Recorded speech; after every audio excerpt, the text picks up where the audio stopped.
They used to laugh when my shoes had holes. They whispered behind my back when I carried the same bag for 3 years straight. He was their leader, the one who called me charity boy. Every insult, every sneer, I swallowed it and promised myself I'd return stronger. Not with anger, not with violence, but with success that would make their laughter choke in their throats. Years passed, faces changed, but memories, they stayed. And one morning when he walked into my office, he didn't recognize me. Not yet, but I did, and this time, the power to smile was mine. But before I continue, make sure you're subscribed to the Revenge by Sophia channel and let me know in the comments where you're watching from. We love to see how far our stories travel. The classroom smelled of chalk dust and summer heat. Old fans creaked above, spinning lazily as the teacher scribbled formulas on the board. I sat in the last row, my elbows pressed tightly against the desk, trying to make myself smaller. My shirt was faded and my shoes, once white, had turned the color of worn paper. Every time I moved, the boys in front would glance back and snicker. Ryan, their leader, smirked openly, his voice loud enough for everyone to hear. "Careful," he said mockingly. "Poor boy's germs might spread." Laughter filled the room, sharp and cruel. I stared at my notebook, pretending to write, while my heart thudded like a drum trapped in a box. That was the day I realized silence could hurt more than words. But as I clenched my pen, a quiet voice inside me whispered, "One day they'll remember this." The lunch bell rang, echoing down the corridors like freedom for everyone else.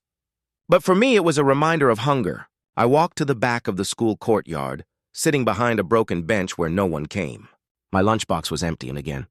I told them I wasn't hungry, that I'd eaten early. But Ryan and his group always noticed. He strutted toward me with a packet of chips in hand, crunching loudly. "What's wrong?" He grinned. "Forgot to borrow food from charity today?" His friends burst out laughing, their voices bouncing off the old school walls. I looked up at him, not with anger but something colder. My hands trembled slightly, not from fear but from the effort of staying calm. The sound of their laughter lingered long after they left, echoing like ghosts. And in that silence I swore I'd never beg life for anything again. That evening it rained hard, the kind of rain that washes color out of everything. I walked home with my torn bag clutched close, my book soaked through. My mother waited by the small stove, her eyes tired but kind. "Rough day?" she asked softly, handing me a cup of warm tea. I nodded, unable to speak. The roof leaked in 3 places. Water dripped into an old metal bowl, ringing like a slow clock. "It's okay," she said. "Storms don't last forever." Her words stuck in my chest. I stepped outside for a moment, standing barefoot in the muddy yard. The streetlights flickered, and the rain fell harder, blurring the world around me. I whispered into the dark. "One day, Mom, I'll give you a house with no leaks, and they'll all know my name." But as thunder rolled across the sky, I wondered, how long would that day take to come? The nights were always the hardest. The room was small, and the single bulb above the table flickered like it was struggling to survive, too.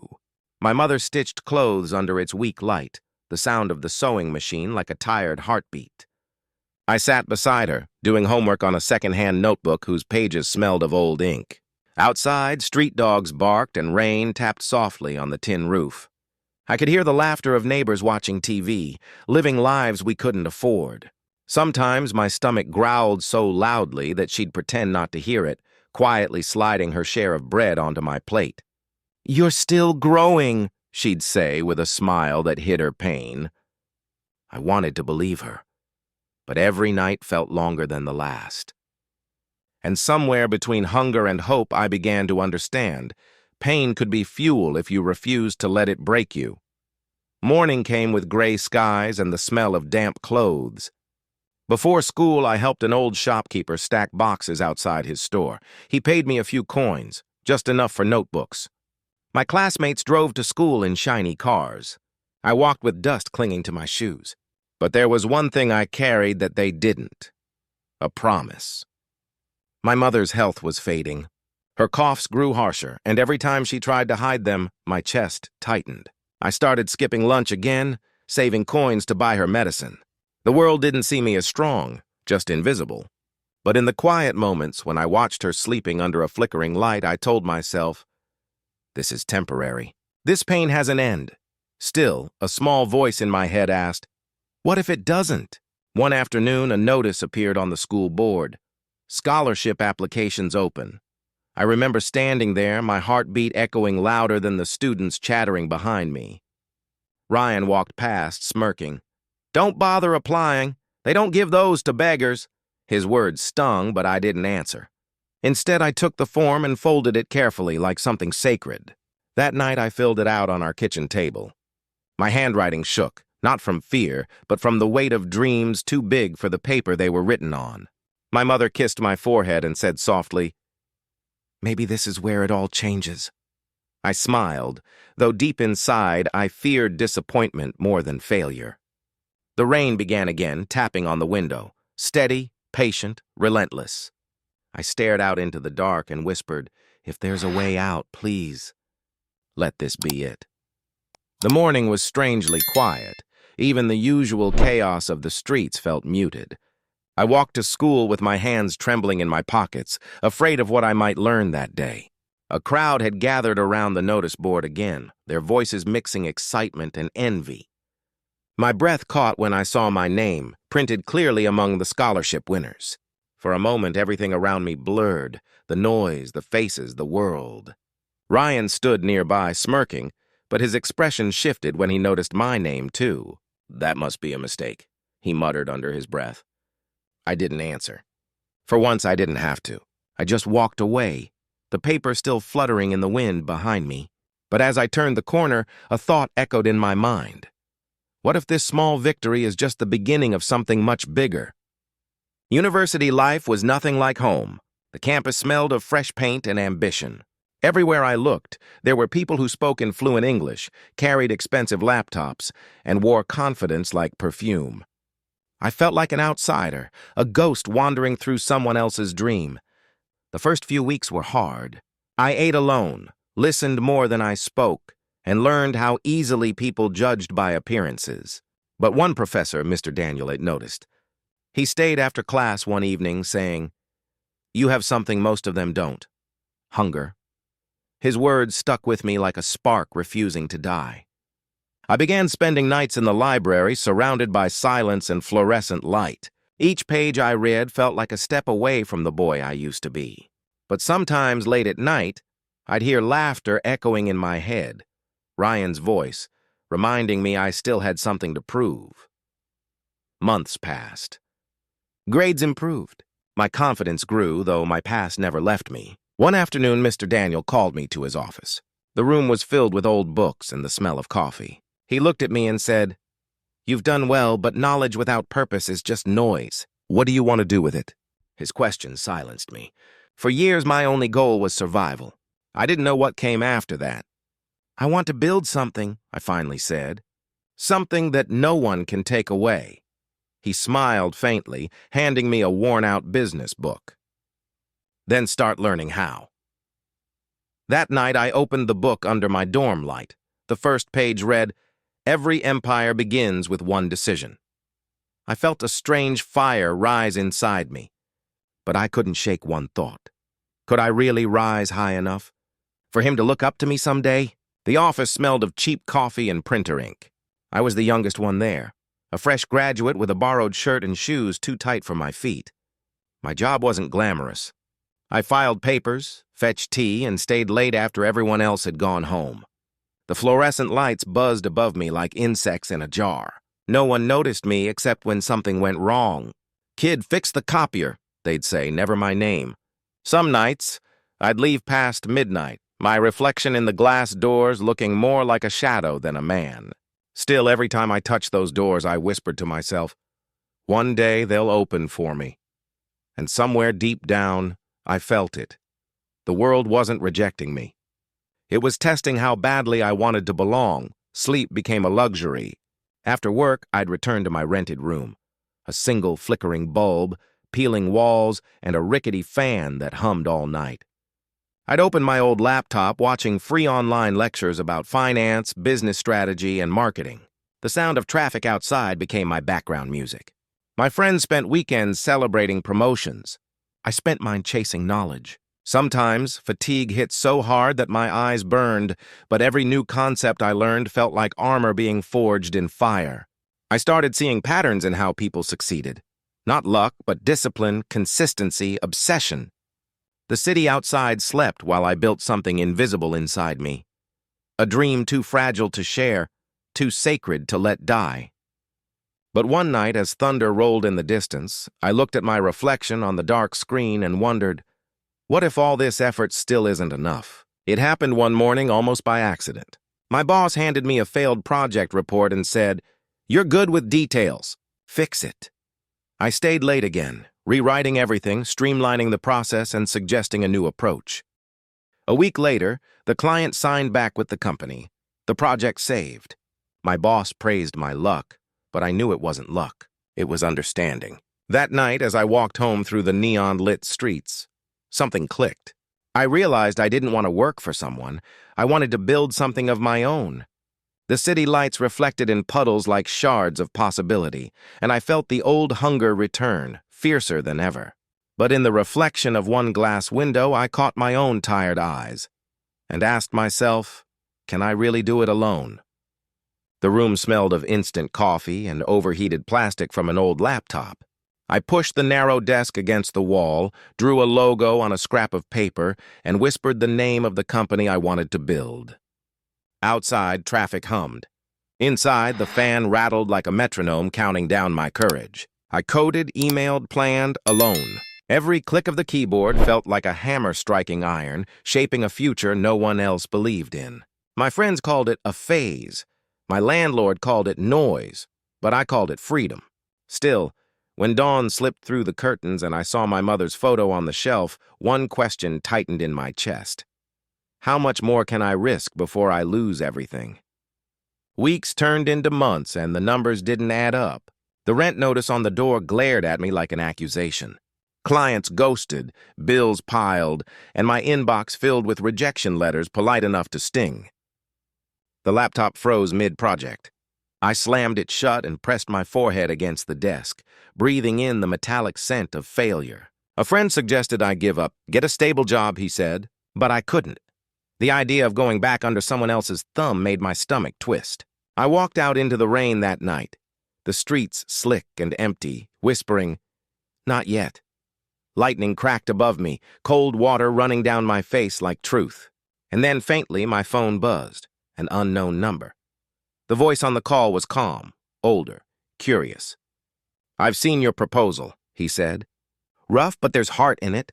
Come meet me tomorrow." I barely slept.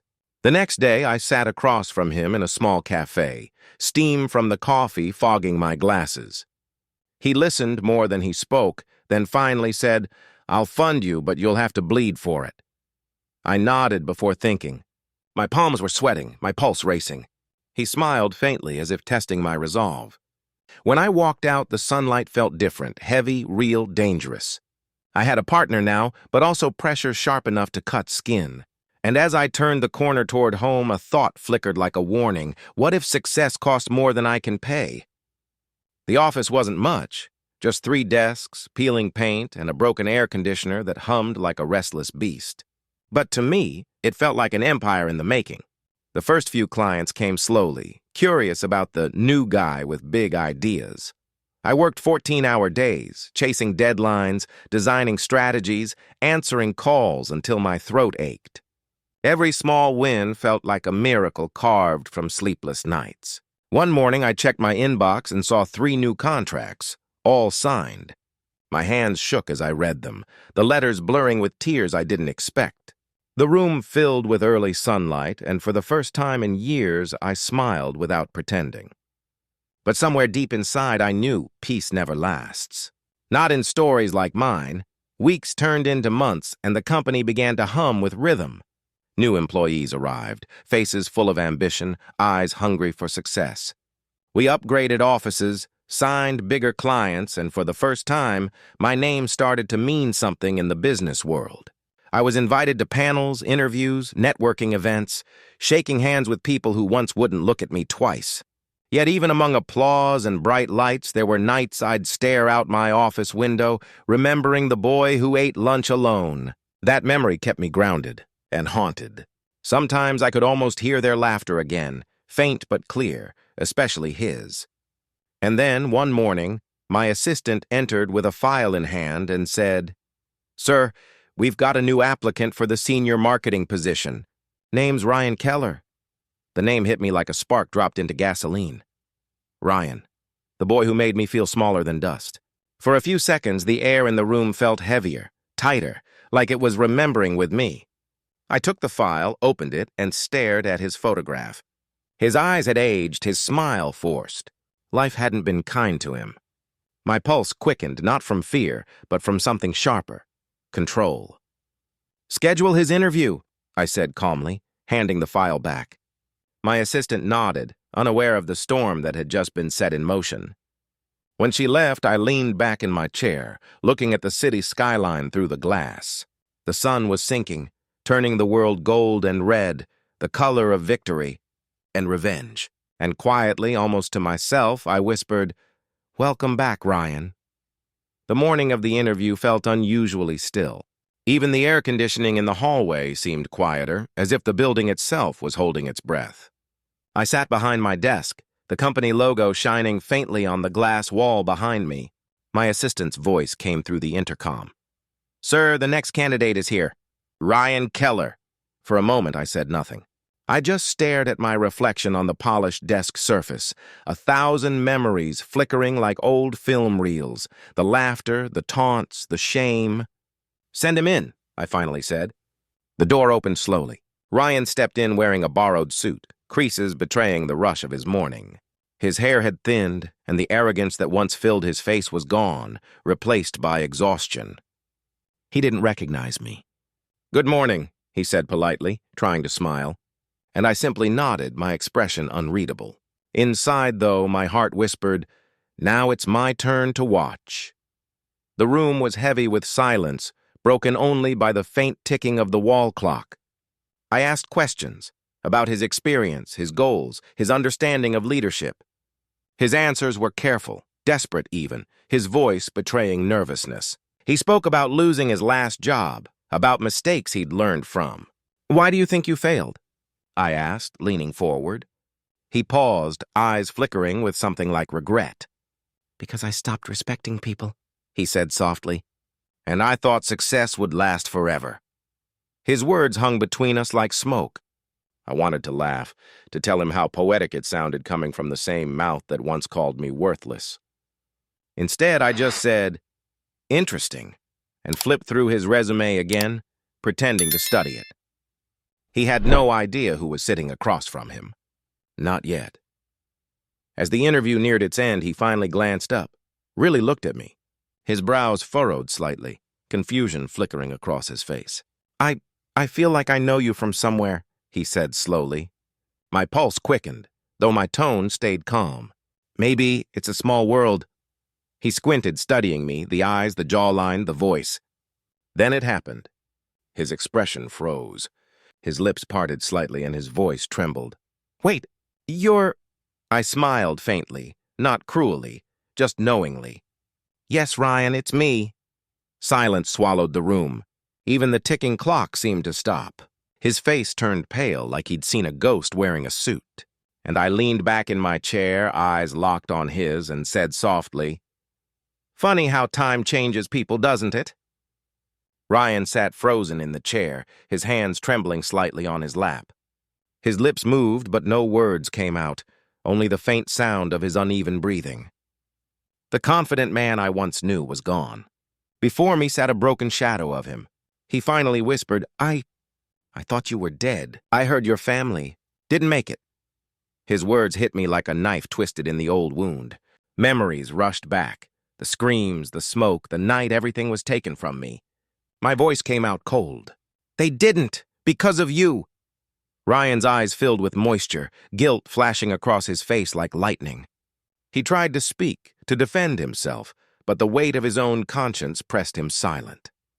The office felt smaller now, as if the walls were closing in, and I could feel something dark stirring inside me, the old pain fighting with something newer, softer, more uncertain. Ryan finally broke the silence. "I was young," he muttered, voice cracking. "I didn't know what I was doing. The lies, the deal, it all went wrong. I never wanted anyone to get hurt." I slammed my hand on the desk. "You destroyed my family, Ryan!" My voice echoed through the glass walls like thunder. He flinched, tears spilling freely now. "I know, and every night I see their faces. You think I've forgotten? I lost everything too, my job, my wife, my son's respect. Karma didn't wait for you." His words hung heavy in the air. For a moment, I saw not the monster from my nightmares, but a man consumed by his own ghosts. His face, lined with years of regret, looked older than his age. But the pain inside me still refused to forgive. "Then maybe," I said quietly, "karma was just warming up." The tension in the room reached its limit. Ryan leaned forward, his voice desperate. "Please, don't do this." "Don't let hate turn you into what I was." I stared at him, the man who once stood above me, laughing as everything fell apart. And yet now he looked so small, so fragile, like a man waiting for his final judgment. For the first time, I saw my reflection in his tears, and it frightened me. Was I becoming the very thing I swore to destroy? I stood up slowly, walking toward the window. The city outside looked gray, distant, unaware of the silent war happening inside this room. Behind me, Ryan's voice broke again, trembling. "What are you going to do?" I didn't answer. I just turned around, my face unreadable. "Tomorrow," I said softly, "you'll find out." And with that, I walked out, leaving him to drown in the echoes of his past. The next morning, the office buzzed with quiet confusion. Rumors spread like wildfire. Whispers of audits, internal investigations, and missing company funds. Ryan entered the building, pale and disoriented, his usual swagger replaced by nervous glances and restless fingers. His name had appeared in an anonymous report, one that accused him of corruption, mismanagement, and fraud. He knew nothing of where it came from, but I did. From my corner office, I watched through the glass as he argued with HR, his voice rising, his desperation seeping through every word. It wasn't just about money. It was about trust, reputation, and fear. Ryan was being stripped of everything he once used to humiliate others, and yet this was only the beginning. He had no idea how deep this trap went, or how long I had waited to spring it. Within a week, Ryan's world turned silent. His colleagues avoided him in hallways, whispers trailing behind his back. The laughter that once followed his every joke was gone, replaced by cold stares and pity. His phone buzzed constantly. Calls from the board, unanswered messages from investors, and his wife's growing concern. Every beep, every ring sounded like a ticking bomb. I made sure the walls closed in slowly. The team leads he once ordered around were now reporting directly to me. His privileges revoked, his voice ignored. In meetings, I sat across from him, calm, collected, while he drowned in anxiety. Every flicker of panic in his eyes was a small reminder of the boy he once mocked for being poor. But now the roles had reversed, and karma had a new name, mine. Still, a strange unease stirred inside me. Watching him break didn't bring the satisfaction I expected. It only made the silence heavier. Friday arrived like Judgment Day. The boardroom was packed. The company's directors sat around the table, their eyes cold, their patience thin. Ryan was called in, trembling, clutching a file that could no longer save him.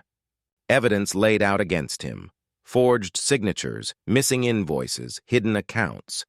Every piece meticulously placed by me. He tried to speak, to defend himself, but his words faltered.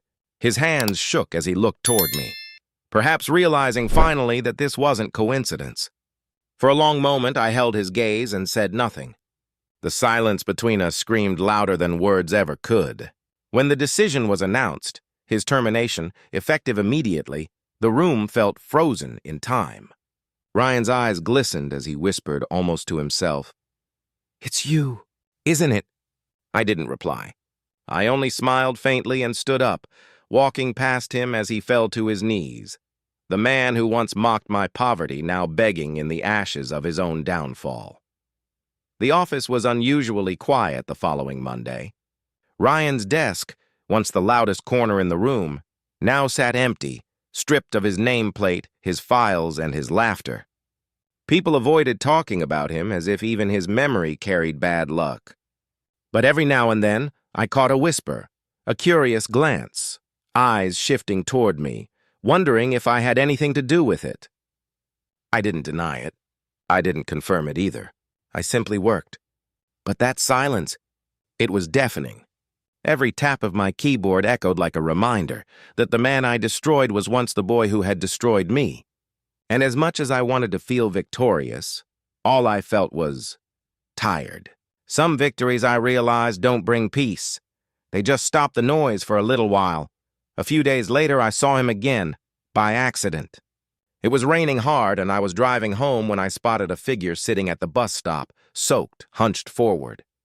Something in the posture caught my eye, that broken slouch, that familiar stillness. I slowed down. It was Ryan. His suit was wrinkled, his eyes distant, the world moving around him as if he no longer belonged in it. For a moment, I hesitated, memories flooding back, both good and bad. Then, almost without thinking, I pulled over and rolled the window down. He looked up, confused. Recognition flickered. "You got what you wanted," he said quietly. "Feel better now?" His words lingered in the air like smoke. I couldn't answer.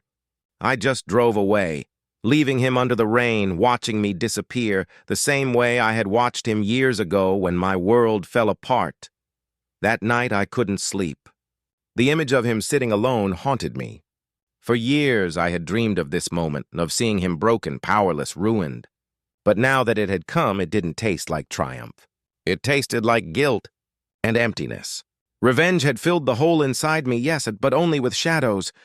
I looked at my reflection in the dark window, seeing not a victor, but a stranger. The voice in my head whispered, "You've become what you hated most." I turned away, unable to look at myself any longer. Outside, the rain kept falling, washing the city clean, but no storm could wash away what was already carved into my soul. And in that quiet moment, I began to wonder if forgiveness would have been the harder, yet braver choice. It began a week later. The nights grew longer, heavier, and full of echoes I couldn't silence. At first, it was just sleeplessness, but then came the whispers. My name. Faint and distant, like a child calling from another room. I'd wake up drenched in sweat, the same nightmare repeating. The fire, the screams, my family trapped behind the door I couldn't open. And always, Ryan's face appeared at the end. Only now he wasn't laughing, he was crying. I started avoiding sleep altogether, working late into the night, drowning myself in noise. But guilt has a sound of its own, one that finds you even in silence. One night, as I turned off the office lights, I swore I saw a reflection in the glass, my family standing behind me, their faces expressionless. And for the first time in years, I was afraid. I began visiting the old neighborhood again, the ruins of the house that burned down all those years ago. The streets felt smaller now, haunted by the ghosts of what used to be. The laughter of children echoed faintly in my memory. The scent of wet earth reminded me of the night it all ended.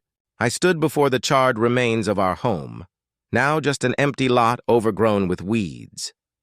The air was still, but I could almost hear their voices, my mother's soft humming, my father's tired sighs. A gust of wind blew dust across my face, and I closed my eyes, seeing flashes of Ryan's young smirk, the deal that went wrong, the betrayal that started everything. Revenge hadn't erased the past. It had only brought it back to life in a darker form. I whispered into the wind, "I did it for you." But the silence that followed felt like judgment. That night, I sat alone in my apartment, surrounded by shadows. The documents from Ryan's case were still on my desk, proof of my victory, proof of his destruction. But they looked meaningless now, just ink and lies. My mind kept replaying his broken voice in the rain. Feel better now? Did I? I couldn't tell anymore. The clock ticked louder than usual, each second drilling into my thoughts. The air felt heavy, suffocating. I realized something cruel, that Ryan had lost everything on paper, but I had lost something much deeper, my peace. Revenge had consumed not just him, but me too. And as I sat there in the dark, a single question burned in my mind. If I destroyed him to heal myself, why do I still feel so empty? Morning light seeped through the blinds, painting faint lines across the wall. I hadn't slept in days, and the weight beneath my eyes showed it. My apartment looked lifeless, papers scattered, half-drunk coffee on the table, and silence thicker than air. As I walked past the mirror, something made me stop. I saw my reflection, but it didn't look like me anymore. The man staring back had cold eyes, sharp and hollow, eyes that had seen too much, done too much. I leaned closer, searching for the person I used to be, the boy who dreamed of justice, not vengeance. But all I found was someone who had become exactly what he hated. My chest tightened, and for a brief moment, I couldn't breathe. I whispered to my reflection, "You wanted justice, but you became the punishment." And the silence that followed was louder than any scream. Later that day, I found something unexpected in the mail. A letter with no return address. The handwriting was shaky, almost hesitant. It was from Ryan. I sat down, heart pounding, and unfolded it slowly. He wrote, "I don't hate you. Maybe I never did. I just didn't know how small I was back then, and how much pain my arrogance caused. I lost everything, but maybe I deserved it. Still, I hope someday you find peace where I couldn't." His words hit harder than any insult ever could. I read it again and again, each time slower, feeling the weight of what he didn't say. Forgiveness. Tears blurred the ink until the words melted into a blur of sorrow and regret. For the first time in years, I felt something break, not in anger, but in release. Because I realized revenge had ended, but forgiveness was still waiting. Part 3. The Moment of Clarity. That evening, I walked to the rooftop, the same one where I used to look at the city and dream of power, of being on top. Now the city lights looked distant, meaningless dots fading into the fog. I took out Ryan's letter and read it under the orange glow of the setting sun. The wind was cold, but it felt clean, like it was clearing the dust from my soul. I closed my eyes and whispered, "Maybe peace isn't something you take. Maybe it's something you give." The words hung in the air for a long time. I tore the letter in half, and not out of anger, but acceptance. The pieces drifted away, carried by the wind like the last traces of a past that had ruled me too long. And as I watched them disappear into the night, I finally smiled. Not as a victor, not as a survivor, but as someone who was finally free. Segment 13. The Act of Forgiveness, Part 1. The Callet happened on an ordinary morning, the kind where nothing feels special until it suddenly does. I was sipping coffee, half lost in thought, when my phone rang. The voice on the other end was unfamiliar, hesitant. "Is this Mr. Daniels?" she asked softly. "I'm calling from Mercy General Hospital. A man named Ryan Cole listed you as his emergency contact." For a moment, I froze. I hadn't spoken to him in months. The world around me seemed to fade. The hum of the fridge, the ticking clock, everything drowned in that single name. I asked what happened. She replied quietly, "Car accident. He's stable, but he's asking for you." I didn't know why my hands trembled. Guilt, fear, or something deeper. But before I could think, I was already driving. Part 2. The hospital room. The hospital smelled of antiseptic and rain-soaked air. I walked down the long corridor, each step echoing like a countdown.